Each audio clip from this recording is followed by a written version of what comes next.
We're in trouble. We saw the Fellini film last Tuesday. It is not one of his best. It lacks a cohesive structure. You know, you get the feeling that he's not absolutely sure what it is he wants to say. Of course, I've always felt he was essentially a technical filmmaker. Granted, La Strada was a great film. Great in its use of negative imagery more than anything else. But that central cohesive core, Stop listening lead to through him. an artist's work, leading from one to the other. Screaming his opinions in my ear. Understand what I'm talking about? Like all that Juliet of the Spirits or Satyricon. I found it incredibly indulgent. You know, he really is. He's one of the most indulgent filmmakers. He really is. Keyword here and is indulgent. without getting, let's put it this What are you way. depressed about? Without sublimating I missed my technique therapy. to I expression. overslept.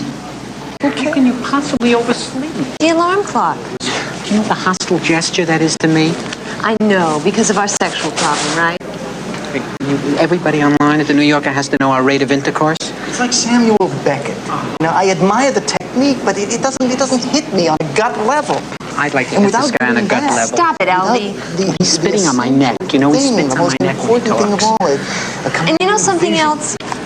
You know, you're so egocentric that if I miss my therapy, you can only think of it in terms of how it affects you. It's Weltanschauung is what it is. Probably on their It's first a date, right? worldview that Probably met by answering an ad in the New York Review of Books. 30-ish academic wishes to meet woman who's interested in Mozart, James Joyce, and sodomy. What do you mean, our sexual problem? I mean, I'm comparatively normal for a guy raised in Brooklyn.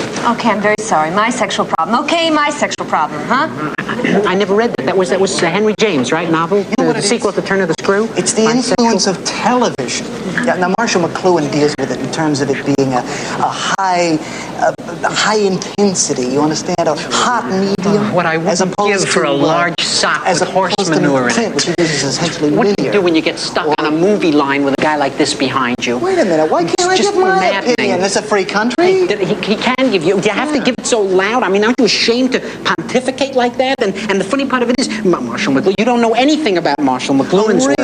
Really. I happen to teach a class at Columbia called TV, Media, and Culture. So I think that my insights into Mr. McLuhan, well, have a great deal of validity. Oh, do you? Yeah. Well, that's funny because I happen to have Mr. McLuhan right here. So, yeah. Just let me come over here a second. Oh, Tell him. I heard what you were saying. You know nothing of my work. You mean my whole fallacy is wrong. How you ever got to teach a course in anything is totally amazing. Boy, if life were only like this.